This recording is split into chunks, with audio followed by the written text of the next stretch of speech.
right on into the panel, so we have plenty of time for discussion. So Helda will speak first. Can I invite the other speakers to actually come up and join Malik here? And Branden, you as well. And hello. What would you have?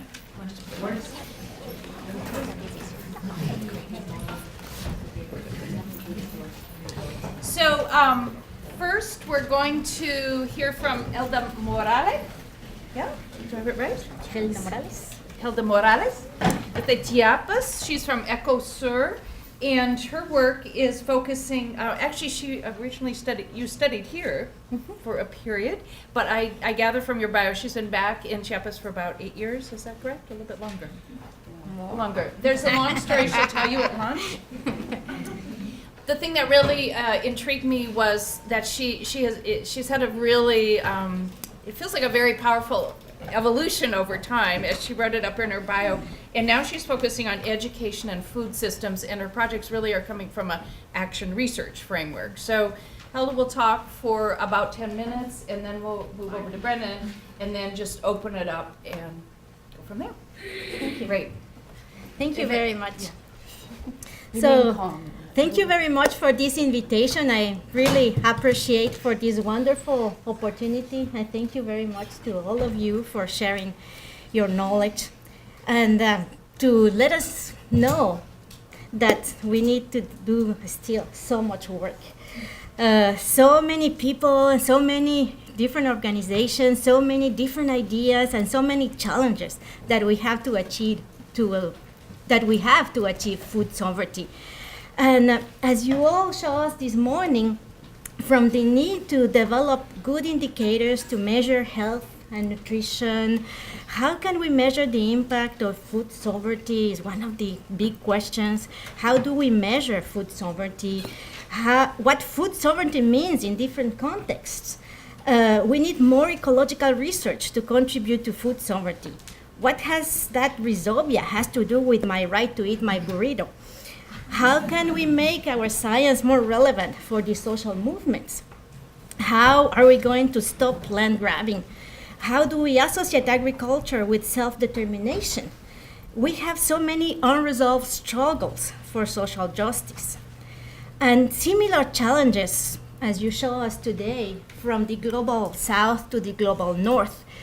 So thank you very much, Andrew, Christina, Jennifer, and Malik for your work, who helps us have a better understanding and also to recognize how much more we need to do and how urgent it is to do it. So your work made me think about another challenge that concerns me a lot, and is the challenge of education. You all have in common to be working in the edge, doing multidisciplinary work and open new fields. So listening to you made me think what kind of education we need to have in order to achieve food sovereignty and social justice. In Chiapas, the most southern state in Mexico, as in many other parts of the world, as Malik was telling us just a few minutes ago, children are forced to spend all day in school where they are trained on abilities that are irrelevant for their current lives, that are irrelevant for agriculture and food systems. My own research shows that the majority of the people in urban and rural areas don't think much about where their food comes from, how it is produced, the impact that it has on the environment and the local economy. So in academia, it is urgent to solve so many unresolved questions. We need to start a revolution in our own minds. And so what kind of education do we need for agroecology to be the dominant paradigm in agriculture? What kind of education do we need in order that consumers could make better food choices? What kind of training our grad students need to think out of the box to conduct transdisciplinary research in a global environment? How can we have more academics supporting the grassroots movements? How do we attract more ecologists to work with health and food issues? How do we get more empirical data to examine our hypotheses with the privatization of education and the increasing college tuition? How do we achieve gender and race equity? How do we connect our struggles? What kind of education do we need to have critical thinkers able to get organized and start mobilizations and radically change the current system? I believe that our education system, since elementary school to the university, is part of the problem. And we need to reconstruct it. But how? That's the big question. Should it be mandatory to spend a year in D-Town Farm? Yes. So the big question that I would like to put on the table and to discuss today with you is how can we have more of you? Can we have more of you? And I would love to hear maybe your ideas about it. And if you are comfortable with it, you may also start by sharing with us what was your own path of education to become what you are today and what allow you to do what you are doing today. So thank you so much for sharing again.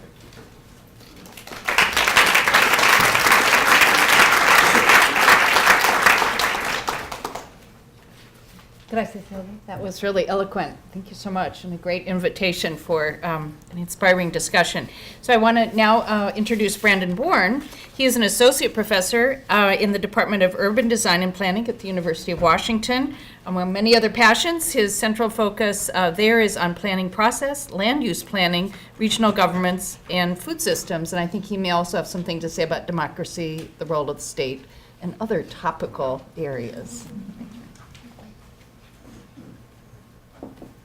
One of the great things about being a discussant in a session like this is that there's a lot of things that one could talk about. And one of the bad things about being a discussion in a section like this is, so first I'd like to just say thank you for the opportunity and the invitation to be here. This is a pretty spectacular event with some amazing people, and I've already learned a lot, and I hope this community and culture continues.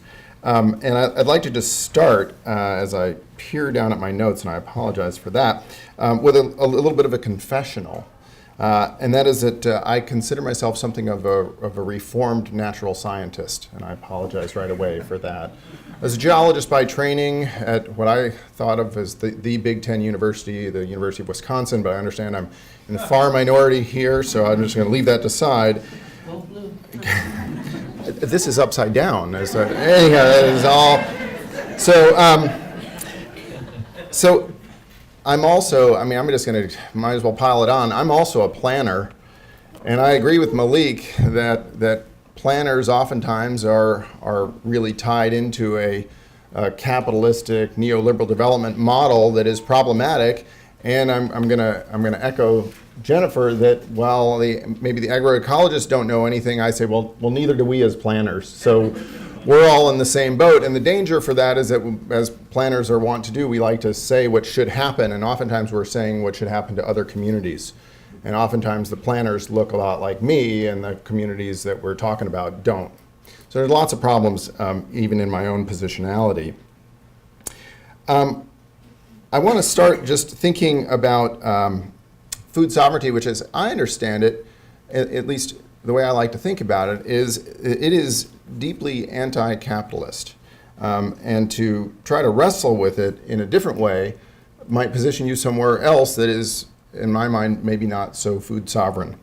And when we begin to ask the questions that we're asking, I think, in this panel, about the role of science and the role of academics in pushing new boundaries or understandings around food sovereignty, is that science that ignores the structures in which it exists is ill-equipped to actually be making change, and it runs the risk of both lacking legitimacy and explanatory power.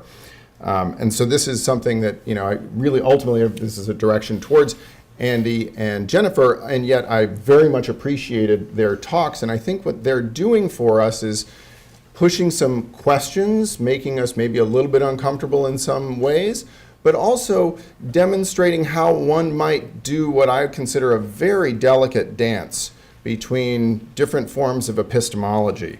So one of my questions is going to be, how do we conduct that dance? How do we do that appropriately? Then I want to talk a little bit about perhaps a different role for the academic, and that is, given that we're paid and very privileged to be in locations where we get to do things like read books and wrestle with ideas and not be accountable, in many cases, to bosses.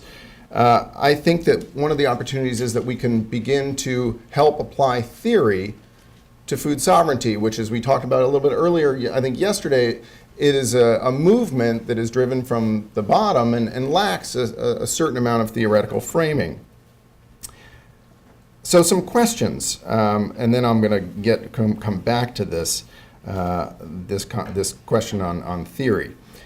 And one of the questions is, can we actually battle capitalism, or maybe just its most recent form of neoliberalism, with itself?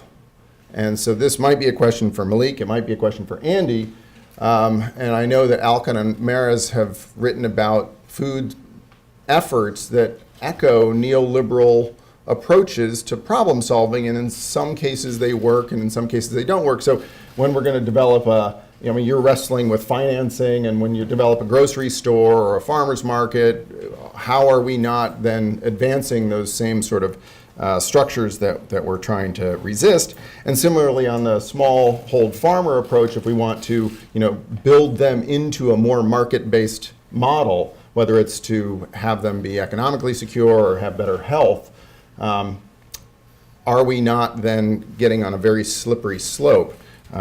So I worry about that.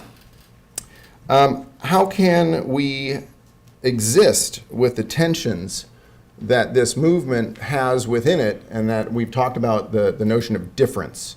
So how do we exist as a movement that balances that? And I think I might have an idea on that. And then, as I mentioned, how do we do this delicate dance of balancing different epistemologies, different forms of knowledge, different ways of understanding the world? One of the questions as a planner, as somebody, and as a planner, I'm inherently a statist. That's just where we're trained through and through to think about the state being an important avenue for change. And I think food sovereignty is wrestling with that too, because a lot of our approaches have been state-based approaches. But my perspective on this is to be ever more uncomfortable with a state-based approach, especially in a neoliberal context, because the state is no longer able to, it is not designed to do the types of things that we would like it to do from, like, in my state-based or planning-based code of ethics. We don't look at the public good. We don't think about these kinds of things anymore. So if that's the reality we live in, why are we relying on the state to do these things? Or why are we asking the state to do these things? And maybe this is a balance between looking at what we have now and looking at the possibility into the future, which I think Malik was talking a little bit about in his talk. So one of the theories, or a set of theorists that I'm wrestling with, are political theorists, political economists, critical theorists, who are questioning the role of the state, the role of capitalism, and thinking about how organization might look outside of these settings. And I'm thinking here of somebody like David Graeber or Deleuze and Guattari, Eugene Holland at Ohio State, where many of the opportunities for individual actors are about exiting the oppressive systems under which they are in, taking that which works for them away from the system and then recreating it somewhere else. So maybe, Malik, I've just answered my own question about a local Detroit food cooperative. You take from the system that you're leaving, you build something else on your own. And thinking about these models as being distinctly non-hierarchical and rhizomatic. In other words, instead of being dendritic like a tree where the power flows from the center, power is equally distributed. And in some cases, you could think about, Deleuze and Guattari talk about these things as lines of flight. So we all leave a system of an oppressive state and we move out. And sometimes when we move out, we cross paths. And sometimes lots of us cross paths and we develop assemblages. But then sooner or later, those assemblages, our paths don't cross anymore because we don't agree about something. So the opportunity of meeting and organizing and working together when we can, and then moving on and doing our own things, it begins to help have an explanatory power and a comfort with the discomfort that difference is, right, in our movement. We can all be under the same thing, and one of the values that we seem to be sharing is an exit option from an oppressive global food system. I think one of the questions that I've heard a number of times here expressed that we really have to come back to time and time again is, who does your research serve? And I think that we may see a really valuable balance between Western and non-Western ways of understanding the world. I think we're hearing that here, and I think that the real question, well, so I believe that that is true, and I recognize the challenge of co-optation of both people and movements to empiricism, in which we allow certain narratives in the door and then they become the dominant narratives. And so how do we do that? And this is, I think, our question here is, we've spoken fairly sensitively about it, and how do we actually do it in practice? And with that, I'll leave it to them.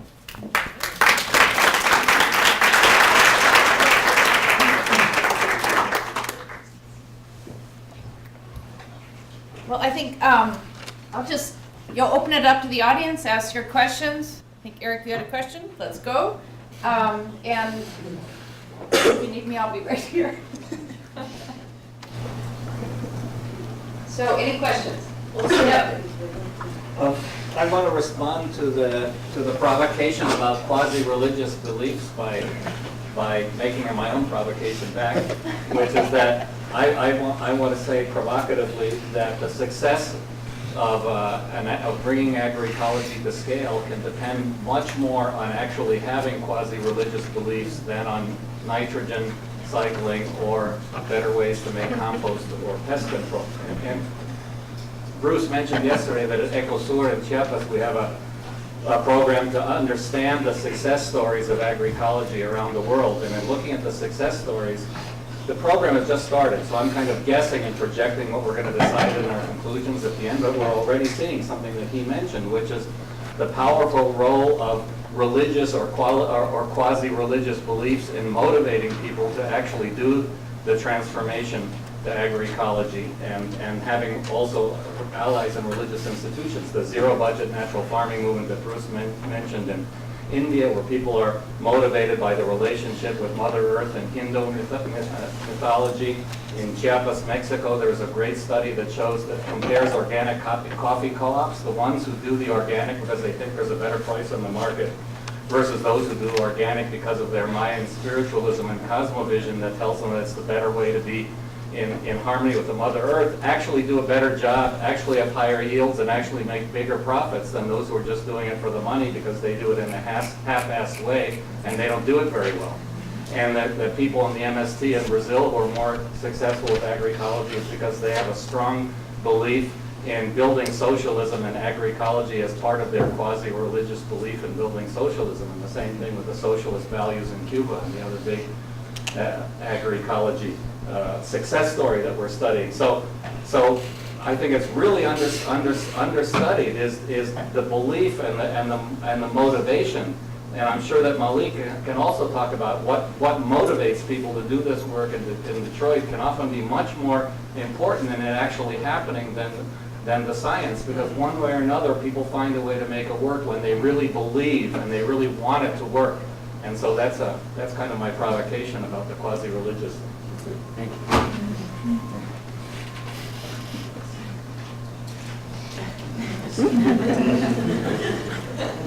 I don't know if we need, I'll just,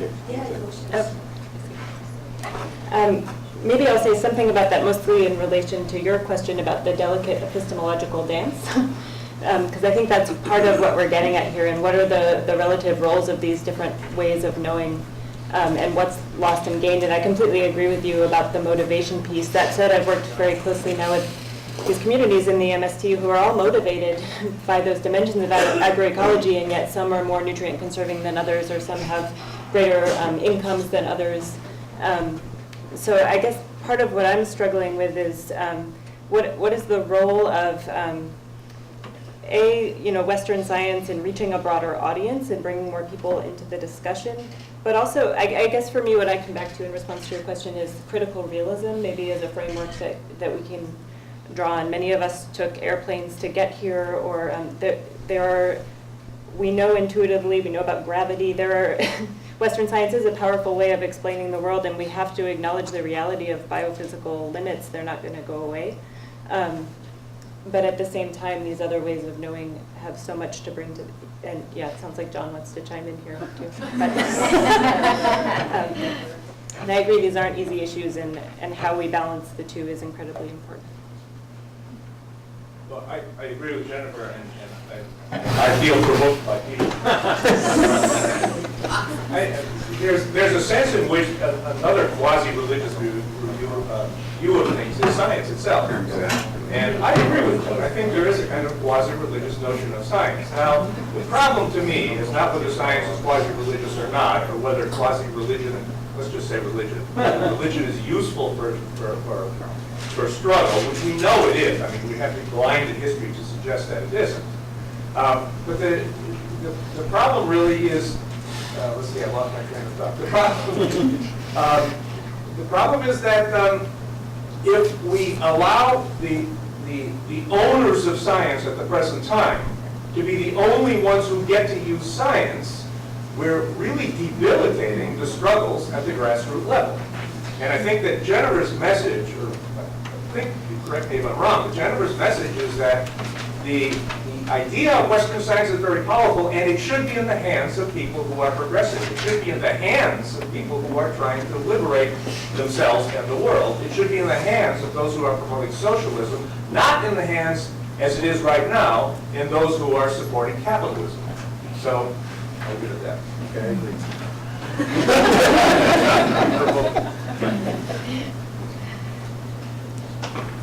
I don't know who's moderating.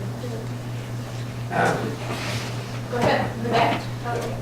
Well, speaking to that, I think that one of the things that we were talking about kind of vaguely is that we lack collaboration between these various groups. We lack collaboration between religion, between science, between ethnic groups, and those that are in power with capital. So my question is, how do we bridge those issues when we're worried about things like self-determination? How do you avoid issues like exclusivity when you really should be collaborating? I mean, I'm really inspired by the work of Grace Lee Boggs, who I think is the example of that working, the collaboration between groups that can actually lead to change. And so I struggle with how you deal with these issues of exclusivity when you're trying to collaborate.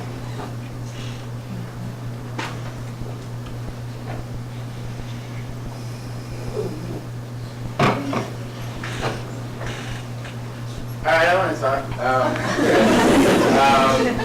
I guess kind of addressing Teresa's thing is a part of both detangling racism, deconstructing white superiority, and kind of science versus religion is people come to the table with arrogance and pride, and that often limits and hinders your ability to both be willing to listen to what others have to say, and you also just want to come to the table and assert science says this is best, or my faith says this is best, and I don't want to hear what the other side has to say. So like a component of humility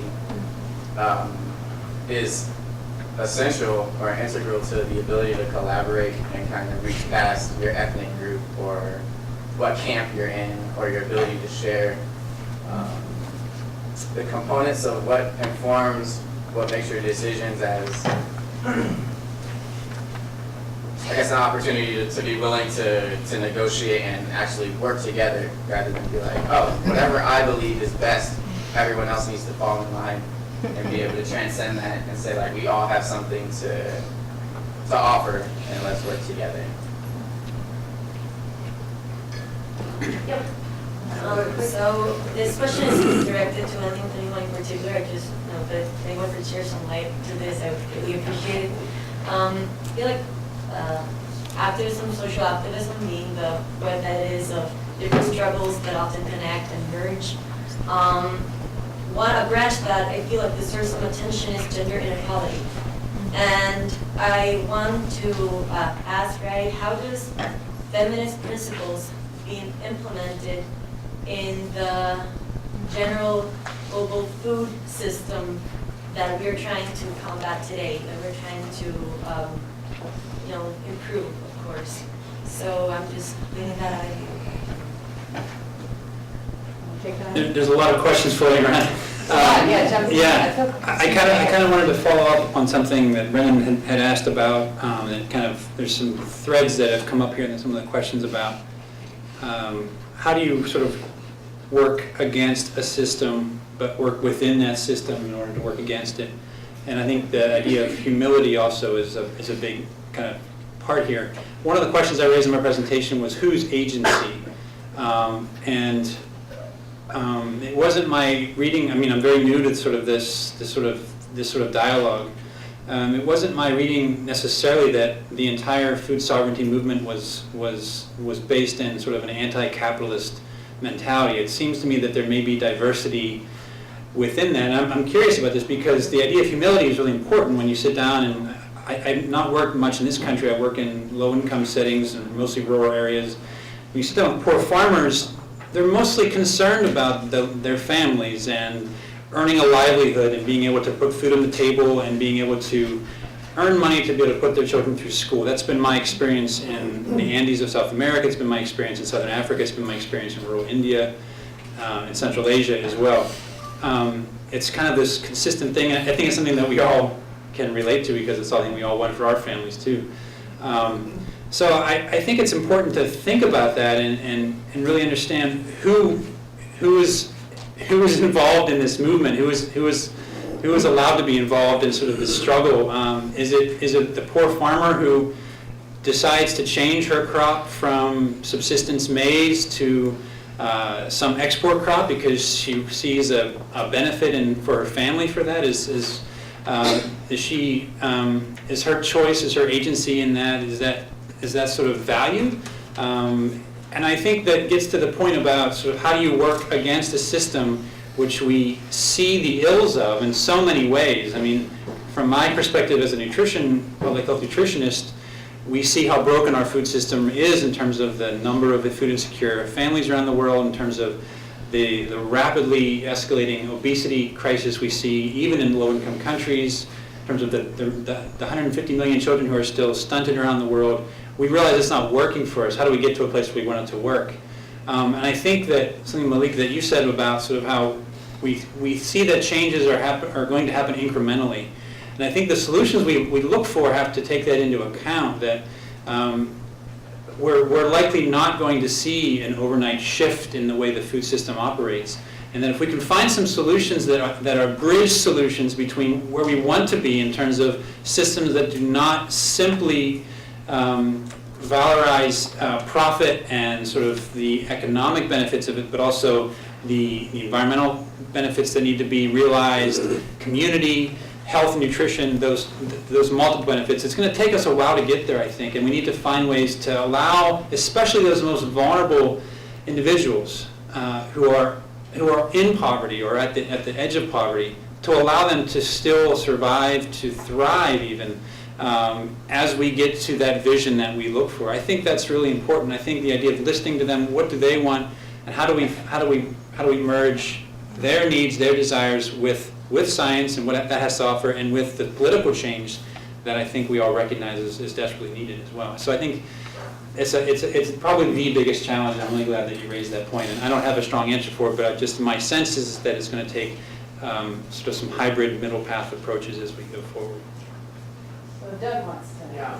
I mean, there's been a lot of talk about capitalism. We know that global capitalism is distorted and co-opted and skimmed and lots of other things that distort it from its true market origins.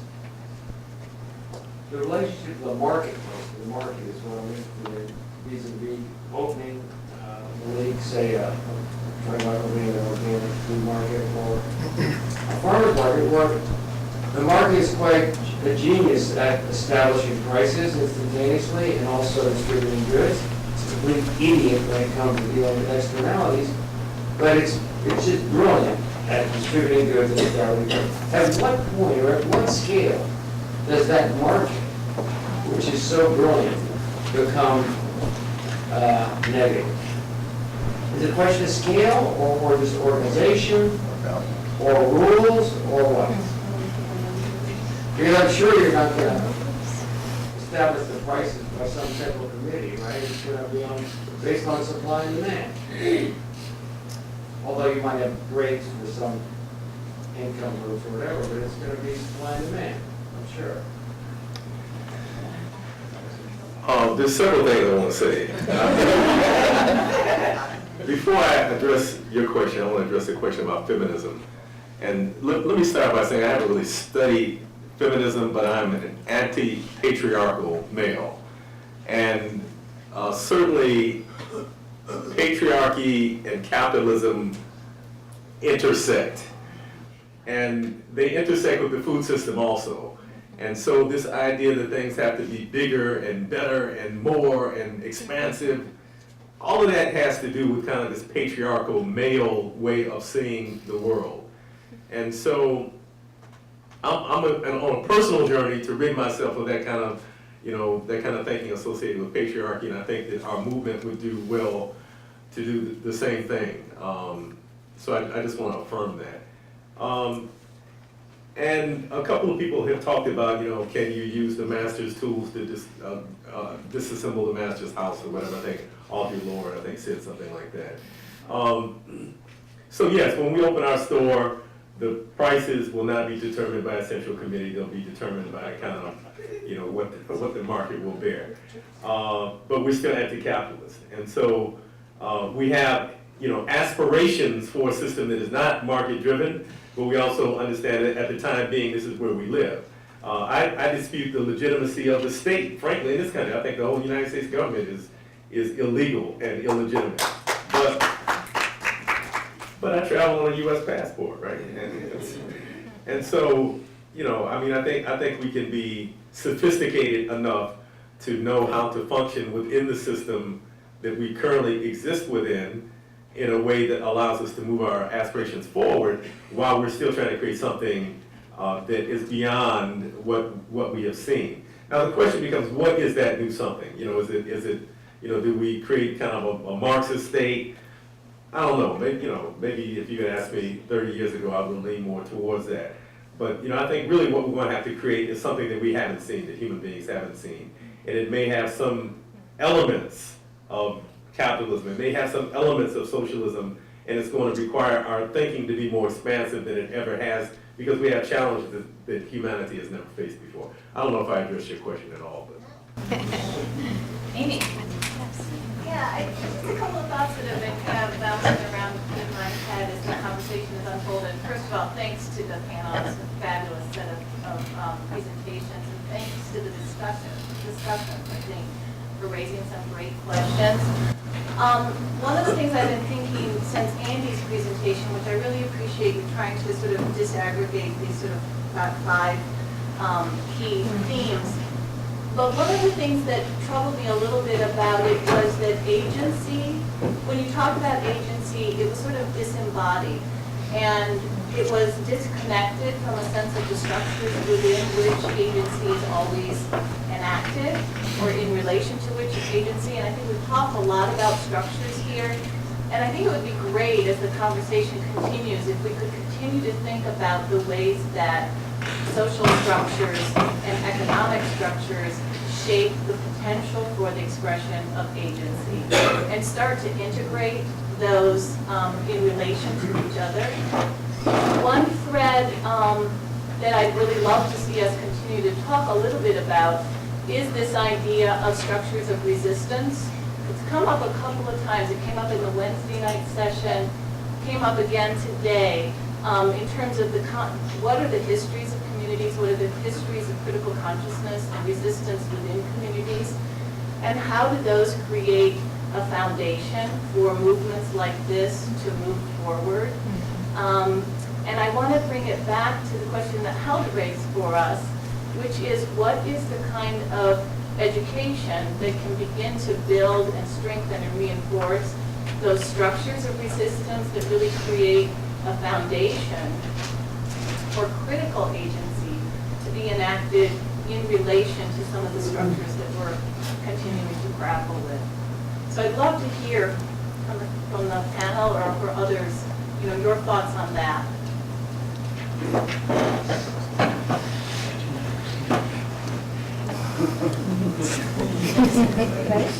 Say a couple of words about education.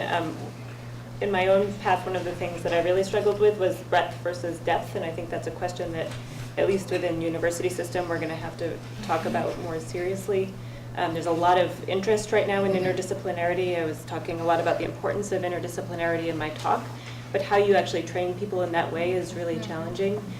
Being able to know enough about certain areas to then pull them together. But I think we're moving in that direction. If you look at the movement for sustainable agriculture, the farmer-to-farmer movements, they've really forged a path that I think has a lot to offer in terms of critical thinking, but also experiential, hands-on, community of learner type approaches and horizontal approaches.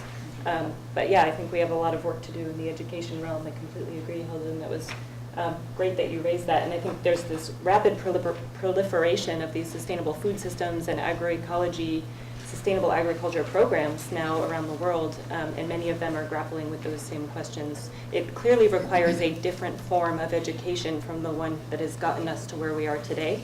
And there are a lot of wonderful ideas out there, but I think it's still very much a process and a work in progress. I think we'll do 2 more comments and then we'll continue commenting over lunch. Yes, please. Or comment, question, catalyst, TMI, whatever you want to say. It's definitely a both, but Yeah.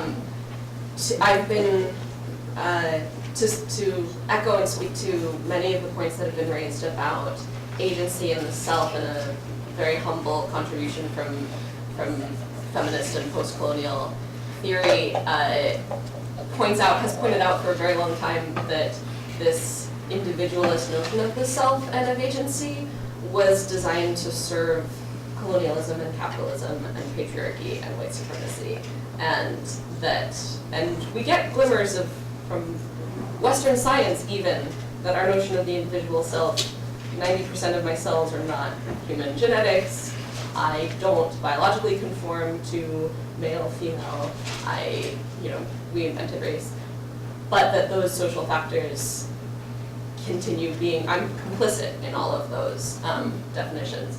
And feminist work, anti-colonial work, anti-racist work, and indigenous scholarship and thought has continued putting forth this idea of agency that has been raised by a number of the ideas mentioned here, but also a lot of the concrete work being done, that the agency that we need to attend to change some of these structures is collective, and those social groups that are targeted for violence have work together as beyond the individual. They're intergenerational. The kind of agency that I have didn't start with me. It comes from a long line of privilege. And it's interspecies if we're doing it right. So that raising these ideas of responsibility and interdependency are a huge part of attending to agency. And so asking, small, resource poor, small scale farmers what they urgently need for next planting season is hugely important. They have a right to get that voice out. We have a responsibility to attend to it, but we can't delude ourselves that those are conditions of their own choosing, that they're saying that, or that everyone chooses equally, or in some similar way, their own conditions. And so paying attention to that level of agency. And it leads to my question about very concrete actions, given that even when we're telling ourselves we're being humble, those with the most privilege are constantly demanding of those with the least privilege to teach us. Tell us what to do, keep instructing me how white privilege works over and over and over again, even though it's been written about for hundreds of years. So concretely, are there best practices, tips you have, ideas you've seen work better than others for reaching out, serving those groups working so hard to do things that we identify with, that we want to align ourselves with, without leeching their hard-earned time and resources from them? Christina, you have that mic. You want to say something? Yeah, well, does anyone want to speak directly to this? Because I was going to. Anyone else? I don't have the answer to that, but I hope one of my co-panelists will. I just wanted to speak a little more broadly. I was kind of overwhelmed by all the great questions, but Helda kind of asked about where our education came from, and also speaking to some of the issues around capitalism and how to work towards something different, but within the system. A lot of my recent education and inspiration on these issues has come from Venezuela, where there's incredible, sure, amidst contradictions and challenges, but incredible work being done by people on the ground, often in partnership with the state as well. And I like that there's the reality, and capitalism is there, alive and kicking, but there's a sense of not letting oneself get constrained by that. And I met with some really amazing groups on the ground that were working to bridge urban and rural divides. And they had farmers markets and things like that, and that was really important, but that was not what was exciting them the most. What was exciting them the most was this kind of sort of sharing and understanding and trying to create more common identities around food, and not just food, but relations around food. And one of the projects that both a rural community and urban community spoke to me about was getting a piece of land in the countryside that an urban community was farming together with a farmers' social movement. And they said, both of them separately, without at the moment consulting with each other, they said, this is outside of the logic of capitalism. There's nothing that kind of makes sense about this other than we're trying to break these systems and we're trying to do something different. So I just found that very inspiring, and that it's not necessarily either or. They also had their farmers markets, etc. But they were working on these broader transformative projects. So I think that there's something to be learned from that. And then just quickly on the question of the state, which we don't have time to get into all of this, but I can just say that I think, sorry to be plugging these special issues so much, but some really good stuff is there, both in theory, but also looking at what is actually happening in the field, because while all these debates are happening, and Annette made this point as well yesterday, movements and communities are grappling with this in very nuanced ways. That's not about either or, that's moving beyond binaries. And there's examples, like I said, from Hawaii to, well, I won't name all the places, but there are just so many fascinating, nuanced examples that we can actually learn from. And there was mention about lack of empirical data. I think there's a lot of rich studies that have been done. More certainly need to be done, but a lot that we can learn from in terms of what's actually happening in the field. Who else would like the mic? Could you say something about service? I think feels like that's out there. Could you speak to that, and then we'll go lunch, and well, actually return to Leslie, and then I'm not sure I really have a good answer to your question. I appreciate your question, let me say that, and it's got me grappling with it. I'm trying to think of good examples. So I will lift this up. So we have Shane Bernardo in the back, who's one of my comrades who I love with Earthworks Urban Farm. And you know, when I talked about the forming of Detroit Black Community Food Security Network in 2006, and I said that at that time the work in Detroit was dominated by white-led nonprofits, one of those was Earthworks Urban Farm. Over the last 9 years, I've seen tremendous transformation in that organization. And so I just want to lift them up as an organization I think is doing good work in terms of how whites can come into communities in a way which recognizes the existing leadership within that community and recognizes that the members of that community already have aspirations and so that they position themselves rather than kind of overlords. They're positioning themselves in a way that I think empowers the members of the community.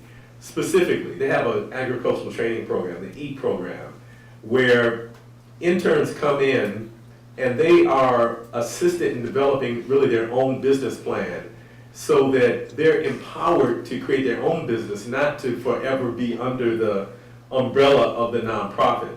And so I think that's one example that's a very good example of how a predominantly white nonprofit can come to a community of color and do good work in a way which empowers the community as opposed to the kind of service or charity work which often makes the community more dependent upon that nonprofit. One last. Okay, get to close us out. Okay, in terms of the conversation around structure and agency, some of the work in Detroit, especially the Detroit Black Community Food Security Network, so they're coming up with a theoretical framework to really understand that there's this midground, right? So come up with this idea of community resilience and collective agency.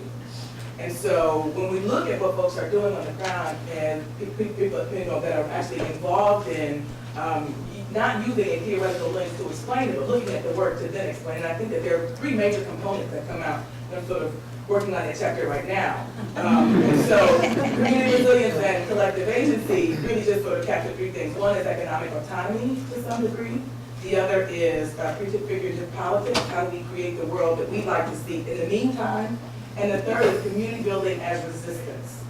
And so it's an economic piece, it's understanding that people have to be fed, but it's also honoring and respecting the solutions that come from people who live in the conditions. And so I think Detroit gives us these examples, and I'm hoping that we listen to the folks who are in the midst of the struggle and try to find ways to make our research and scholarship relevant to what folks are already doing. And part of the way we do that is not by sending our students to Detroit and saying, hey, can we meet you for coffee? Part of that is, come meet me at the farm, be prepared to work. Put your boots on. Put your boots on, and then let me show you how your privilege can be used to elevate this movement.